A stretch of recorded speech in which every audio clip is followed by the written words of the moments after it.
Orang lain yang sering menyalahkan kita sebetulnya juga merasa benar sendiri. Nah, problem dalam ilmu usul itu kan di antara aturan pokoknya itu menghilangkan merasa benar sendiri. Jadi memang dalam semua sejarah ada kalimat fa innal ilma idza ulifa qara'ahul barru wal fajir. Ilmu itu kalau sudah dikarang, apapun ilmu itu akan dibaca orang baik dan orang yang tidak. Kadang yang baik punya kepentingan tidak baik, justru kadang yang buruk punya kepentingan. Artinya gini Mas Irfan, ini saya hanya menjawab secara ilmiah, saya tidak berkepentingan bela siapa-siapa. Karena kita semua diajarkan ikhlas kan, makanya saya tadi bilang kalau salah pasti saya protes, tapi bukan protes dengan makna benci, dari dengan makna protes itu kebutuhan ilmu. Jadi kebutuhan dasar ilmu itu nakat itu protes. Sehingga di Quran disebutkan walau la tafuwahin nasafatuhum bibadil lafasadatil arad. Justru kalau tidak ada saling protes itu malah bumi ini rusak. Kita sendiri misalnya jadi mursyid, memang nggak kebayang orang wiridanya benar, suluknya benar, torikonya benar, tapi istinjaknya ada benar, mandi junubnya tidak. Pasti kita sepakat bahwa toriko itu tanpa di basis fikih, ya basis fikih. Jadi misalnya kita cara duduk sudah sesuai mursyid, cara hati sudah sesuai mursyid, tapi apa artinya itu semua kalau pas istinja nggak benar. Istinja nggak benar itu dimulai dari hal-hal yang jelimet, airnya harus mutlak, tidak mutaghayyir.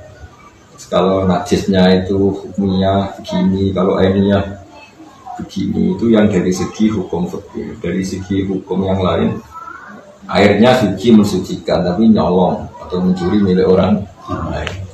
Atau tidak mencuri, tapi air itu dibutuhkan oleh orang yang lebih butuh. Misalnya untuk minum, yang kalau nggak minum orang yang mati. Kamu pakai wudhu itu juga kriminal karena wudhu bisa ganti tayamum, sementara orang yang mau mati harus mendapat jatah apa?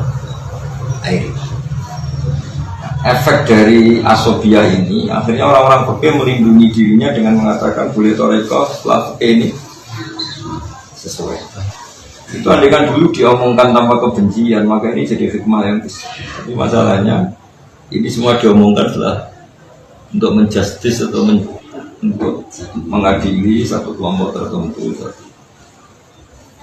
Jadi saya yang dapat laporan kajian itu banyak di seluruh Indonesia, mungkin bahkan di seluruh dunia. Polanya ya sama. Jadi kata kuncinya dari awal yang kita katakan tadi, ya beliaukum ayyukum ahsanu amala. Sebenarnya kalau sudah punya pilihan itu, Mbok PBNU bahkan Robitotul Alam Al-Islam itu tidak bisa menghentikan fitnah, itu tidak bisa. Jadi Anda ini ingin sesuatu yang nggak mungkin terjadi. Paling banter kita inginnya ada anarkis. Kalau tidak cocok itu jangan anarkis. Kalau menghilangkan ketidakcocokan manusia tidak bisa. Pernah suatu saat Nabi Musa itu minta, ya Allah beri saya ijazah yang saya tidak dikritik orang. Jadi barokahnya doa itu kira-kira minta hizib. Jadi dari besar kira-kira minta hizib bahasa Allah. Jawabannya Allah itu lucu. Ini ada di Ikhya. Sama siapa letaknya? Hada syai'un lam asna'hu li nafsi fa kaifa asna'u bika. Saya Tuhan saja biasa salah paham, apalagi kamu. Ya saya Tuhan saja. Iya. Saya ini Tuhan Al-Wahidus Shomad. Ada aja yang bilang saya ini tiga. Saya ini Tuhan Maha Pemurah, Maha yang baik. Ada aja yang bilang saya pikir. Ya saya yang Tuhan saja biasa disalah paham.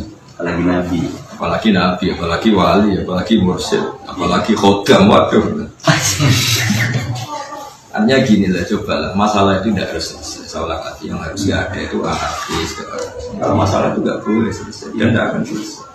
Dari awal Allah bikin alam raya ini, liyabluwakum ayyukum ahsanu amala. Kita suami istri aja masalahnya tidak pernah selesai. Bahkan kita dengan diri kita sendiri, dengan perut kita yang mulus, dengan fisik kita kadang gatal, kadang macam-macam.